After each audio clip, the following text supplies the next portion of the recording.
Hey folks, Eric here from TOURNA-MIX, the ultimate mix competition website. If you like mix contests, please check us out. There's a link in the description below. And if you like what you hear today, please subscribe. All right, I've got a little mix walkthrough for you guys today. I thought I would take you through my mix moves for the song Le Pire by Horizon 17 or Horizon 17, I guess it is in French. So we're going to take a look at what I did. And I want to let you guys know I'm not a metal guy, okay? So this mix did not come easy for me. I did quite a few revisions. I got something I'm quite happy with in the end, but I do struggle with metal because I don't listen to it. All right, let's take a look here. Why don't we start by hearing the mix? I've just done a very, very small revision on it, so this is ever so slightly different than what was posted all month. Mostly I just brought down the bass a little bit. Let's have a quick listen to this song.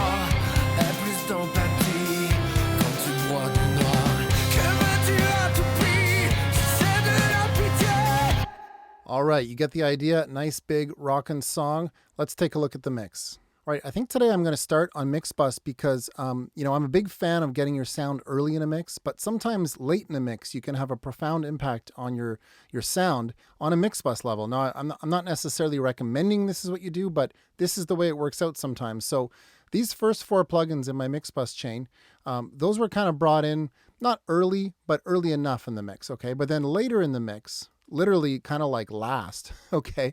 I added 2 EQs that had a huge impact on the sound of my mix. Let me just expand this to a larger view here, okay? So really, really typical smiley face kind of EQ, lows, highs, cutting some low mids, right? And then on the Pultec, sort of a similar thing, boosting up a lot of highs at 16K, some sub at 30K, and then a huge cut at 300. So both of these EQs are very, very similar. And let me just A/B the difference. This is profound. All right, let's listen to the big rock out section. So it's these 2 plugins right here. I'm going to start with them on, and we'll bring them off and on as we go. Check this out.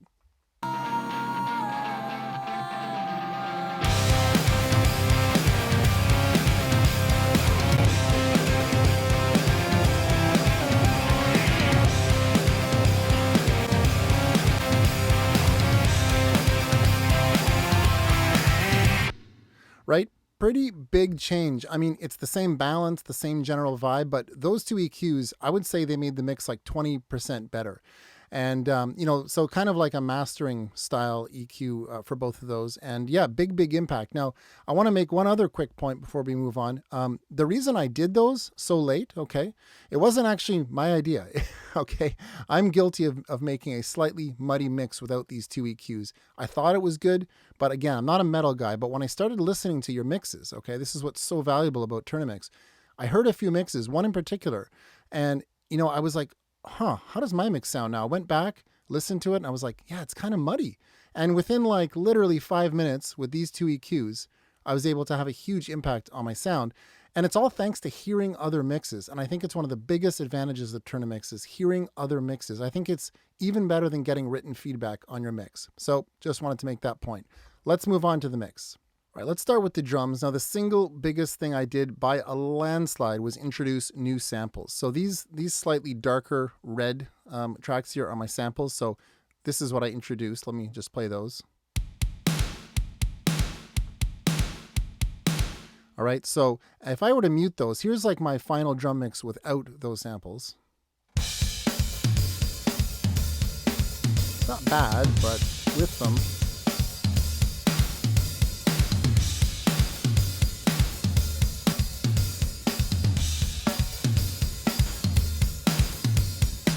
All right, so even though these are programmed drums, I just didn't like the kick and snare. The kick and snare on their own, like the ones that were provided, sounded like this. Okay, but the samples I brought in, completely changed the whole game. So that was literally the biggest thing. I mean, you can see a lot of these tracks here. My drums are all in red here. That's the drums. A lot of them don't have much going on, like on the R300 track here, I just had a little bit of compression. On the overheads, I just boosted the high end a little bit and compressed them ever so slightly.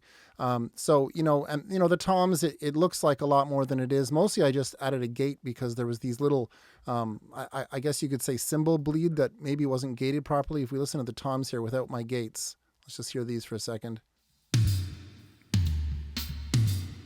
You hear those awkward little cymbal bleed things? So I gated those out to sound like this.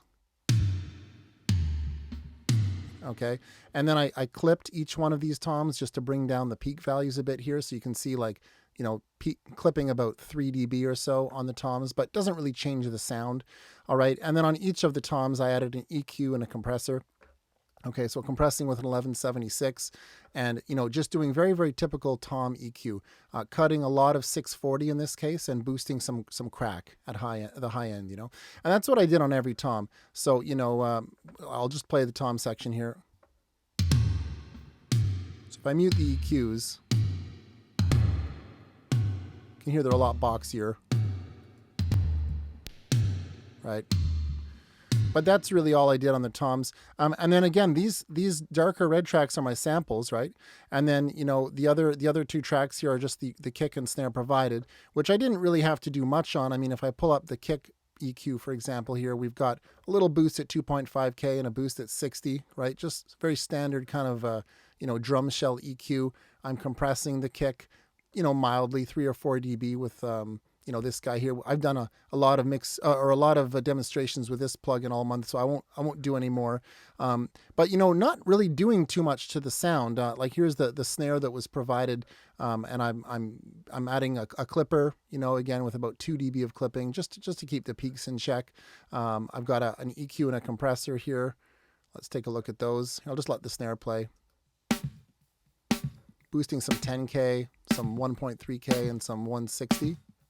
Compressing very mildly, right? If I turn off the EQ, it's not even that different. The point is, and the reason I'm moving quickly here, is the drums that were provided, I really didn't do all that much to it. It was all in the samples, right? That's really where the magic happened. And really all I'm doing is sort of clipping down the peaks on them a bit, or just doing nothing, right? A lot of these tracks are unprocessed.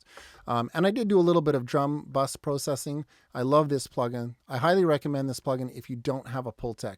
This one was recommended to me by Cesar Habianu, actually. TOURNA-MIX member Cesar Habianu recommended this plugin to me, and I'm glad he did. I'm really enjoying it. It's got all of the modules in one. So this was on my drum bus. I've got that guy. I've got the compressor of the month here and a bit of clipping. So this is my drum bus processing, okay? So adding quite a bit of 12K, all right? And what else here? Cutting a little bit of 500. So very standard drum EQ, cutting that boxy mid-range and boosting up some highs, okay? And then I'll show you the drum bus compression looks like this. Hitting it pretty hard, actually, right? Without,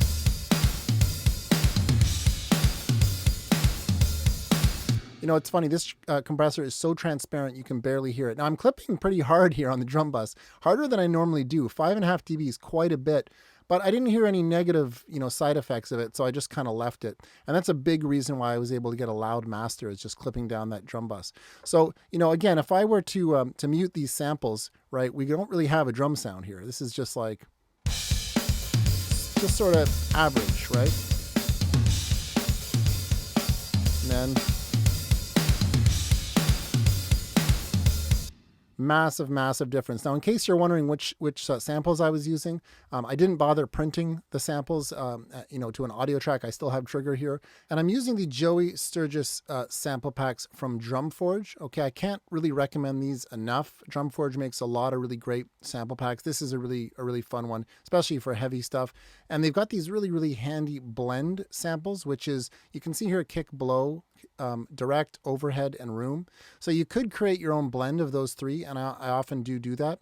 But they've included this blend, which is like their mix of those three, and it's really handy for quickly auditioning, which one sounds best. So I usually just audition all the blends first, and then if I need to, I'll make my own. In this case, I didn't. I just chose kick face, okay, for the kick, and then for the snare, I chose the the snare smash, okay, which is down here somewhere, snare smash, there it is, the blend. And in the end, I decided it needed a little more reverb, so I duplicated the track, and I actually did bring in some of the extra room here. If I go back to, where is it here, this guy here, snare smash. So I brought in the, what is it here, the blend first, but then I also brought in, you can see the room. Okay, so and then I blended that in for a little bit of extra reverb. So those were my samples. Again, can't recommend those enough. Here's the final drum mix again.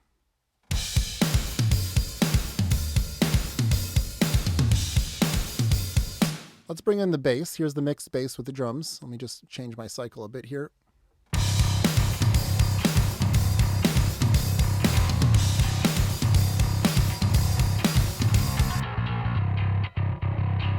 Right? So let's take a look at the bass here. All right, so EQ, compression, limiting, and a final EQ. Pretty simple stuff here. One of the changes I just made actually that wasn't in my sound for the entire month was just pushing up some 3.8K here. Originally, I didn't have that boost, but I found this really, really helped. So let me just turn off this final EQ and the limiter for a second. I'll turn everything off but the EQ. We'll focus on that. So here's the raw bass sound. Kind of muddy.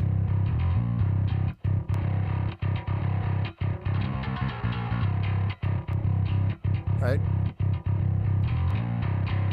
So I'm cutting some 60 Hertz, which is presumably just to make room for the kick a bit, boosting up a lot of 2K and a lot of 3.8K.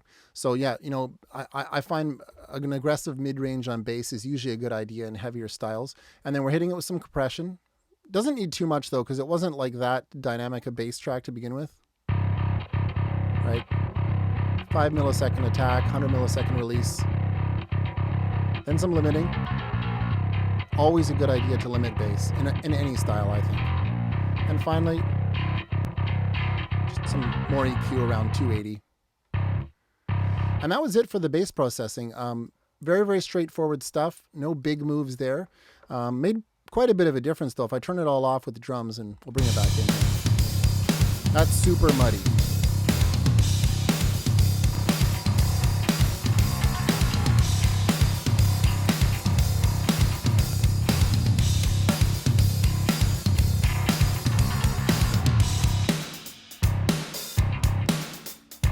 Turn that snare sample off again.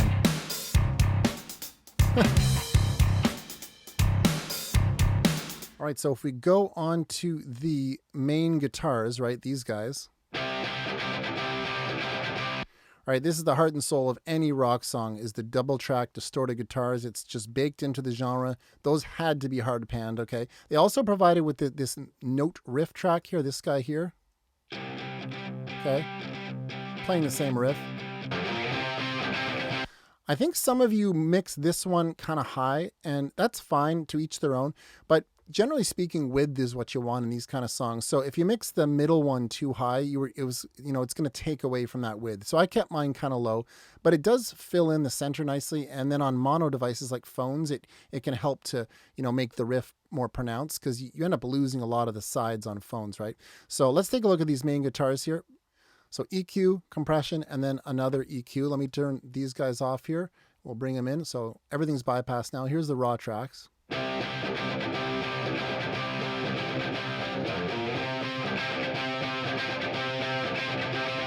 So pretty big change there. I'm cutting some 240, pushing up some 1.3, and pushing up some 3.8. Okay.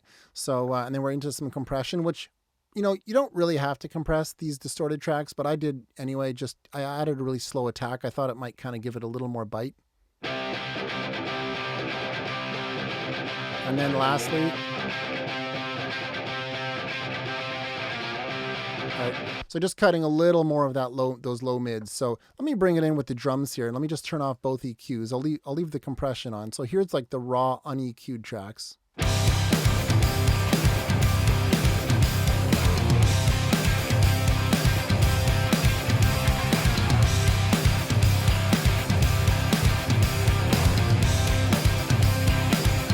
can hear it really, really, really, totally wilts without the two EQs. So that was my processing for there. For the middle track, the note riff, I think I probably just high passed it a little bit. Yeah, I didn't really do any EQ. I just high passed it at 150 and some mild compression with this guy here, which has been the compressor of the month. So here's where we're at with all those guitars.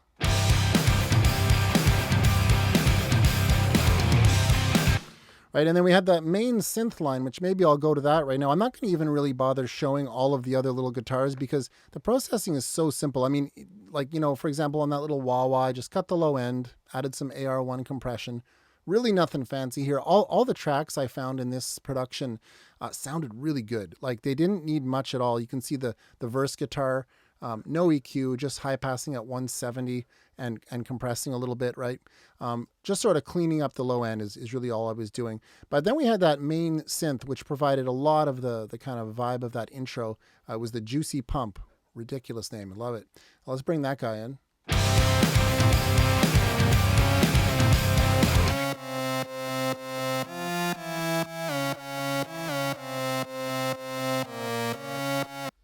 Just rolling off low end, 220 high pass, and this is, I'm assuming, doing something. It must have caught a few peaks somewhere. Didn't even really seem to be limiting. But again, these kind of synth tracks ship to us pretty much mix ready, right? So they're good to go.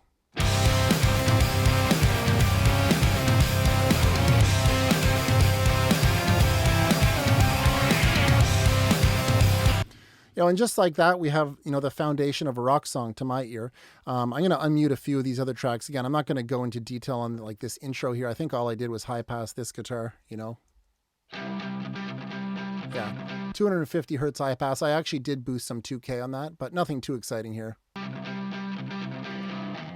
That's raw. Yeah, changed it quite a bit actually. All right, let's move on to what do we got left here? Just the vocals. Now for the vocals, you can see here there's a bunch of little kind of background vocals, which some of them I did nothing to because they were just great as they were, like that little choppy vocal. You guys probably remember the part. Didn't really need to do anything there. These guys here were mostly just compressed, like those little intro vocals, those little funny, not funny. I don't know why I said that. What do we got here? These guys. They are kind of funny in a cool way. Just compressed those and rolled off the low end, right? Honestly, for me, mixing these days as much as possible is just high pass filtering, compressing, and effects. If I need to add other EQ, I will, but I find that is 90% of any mix. It's just those simple moves. The lead vocal, you can see, not surprisingly, has more processing. It's actually not nearly as bad as it looks. I have two instances of sibilants, okay, not right next to each other. You can see sibilants here and here. So those guys are just de-essing a bit. Nothing too exciting there. I'm not going to bother going into detail. This one here is actually just a gain plugin, just adding a bit of gain. So really with the lead vocal, what we're looking at here, let me just cycle over this little section here, is probably about 4 plugins. Yeah, so this is the chain. I started with this EQ. I'm really enjoying the VSE2 as my first EQ in the chain. So VSE2 into 2 stages of compression, into some limiting, and then some final EQ. All right, so let's hear this vocal completely raw for a second. So here's the vocal, like totally raw with no effects or anything.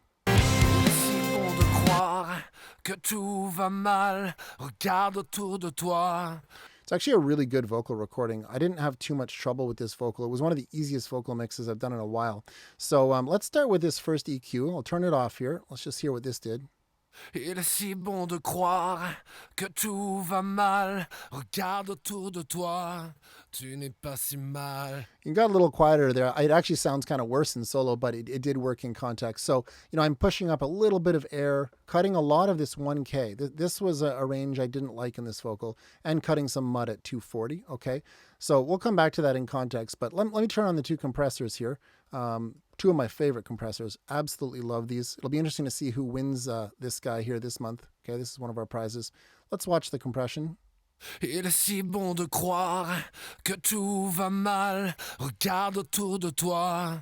Right, so probably about 8 or 10 dB in total. This wasn't a crazy dynamic vocal. Like you can see here, the waveform is fairly even, but it needed, metal can always afford to be hit pretty hard. And then some limiting and final EQ. Il est si bon de croire que tout va mal. Regarde autour de toi, Okay. tu n'es pas. And then, vocals, when they don't have reverb or anything on them, they sound so different. Like if I turn on the effects, sounds like this. Let me turn them back on the two sibilances. Il est si bon de croire que tout va mal. Regarde autour de toi, tu n'es pas si mal. Ton pire Right. ennemi t'observe du miroir. Il est si bon de croire que tout va mal. Regarde. Yeah, effects, especially in songs like this where ambience, I think a sort of an ambient sound was necessary. They make such a difference. So I have, a delay and a from Echo Boy here. I'm running a delay which looks like an eighth note delay, simple eighth note delay. Okay, it's probably, yeah, it's kind of widened out so you hear it on the sides a bit more. Studio tape, that's like the default, I think. And then I'm using a long plate, which is this guy you may be familiar with. So it's pretty long, about a 3-second plate. Okay, and actually not a long, often I'll do a long pre-delay. This one doesn't look like there's any pre-delay.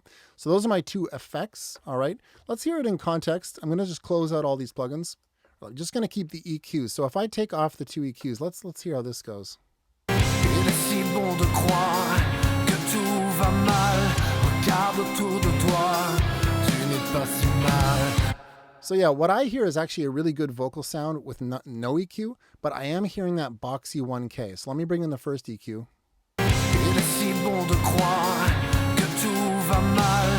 Regarde autour de toi, tu n'es pas si mal. Ton pire ennemi t'observe du miroir. Aie plus d'empathie. Yeah, it actually is getting a little quieter, but it still sounds better to me without that boxiness. And then I cleaned up the low end just a little bit. Il est si bon de croire que tout va mal. Regarde autour de toi, tu n'es pas si mal. Ton pire ennemi t'observe du miroir. And that was my vocal mix for the lead vocal. There really wasn't a lot else in this song that needed work. It was a very, very neat and tidy production. I'll be honest, I kind of forgot about these percussion bits, so I did nothing to them. And I'll admit, this section of my mix could have been better. We'll just hear it real quick. Et un soir, tu ne vas pas y croire.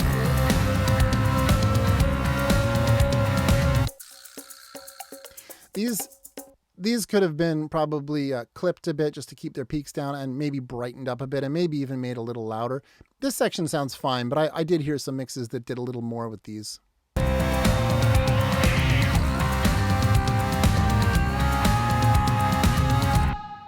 And that's pretty much it. I'm going to just show you too, like I did mix into a compressor, okay? I mixed into some saturation. These weren't added right at the start, but once I had my original or initial balances kind of solid and, did a bit of processing, I brought these guys in. So I just did a plugin review on this, but this is just adding some saturation to the whole mix. I had another instance of this Rule Tech. I had two of them, one kind of early in the mix and one late in the mix. This is just adding some subs here. You can see some 60 hertz and looks like that's it. Just some 60 hertz to, metal's got to have that sub and some tape. Okay. So saturation, compression, and that's pretty much it.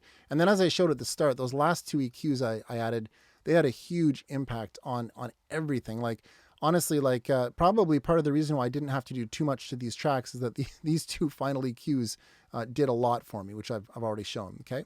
Then just a final limiter, and that's pretty much it here. Let me just check the limit in here. I probably did about 3 dB, I'm guessing.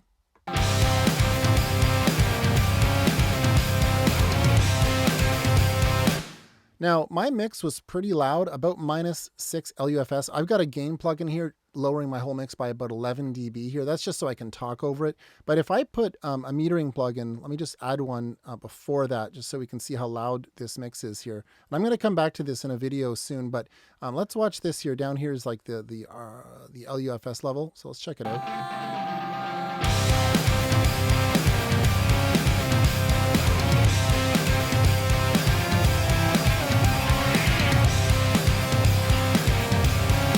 So you can see here about -7 LUFS, which is pretty loud. Now some metal, is mastered down to -5, -4. I've never understood why anyone would want to do that to their song.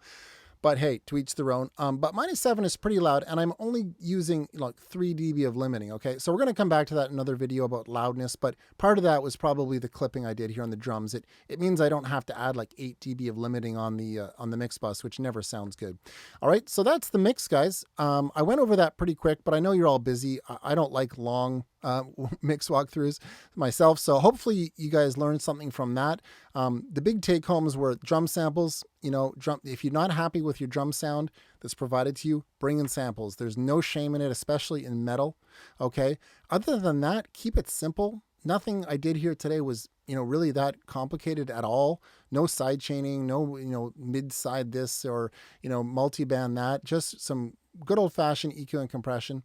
And then, there's also no shame in just doing these big EQ moves on your mix bus. This was a lifesaver. And again, this was like feedback that I got, just by listening to you guys. And it really, really helped me, I thought, on this mix. So hope you enjoyed that. Happy mixing and be well. We'll see you next time.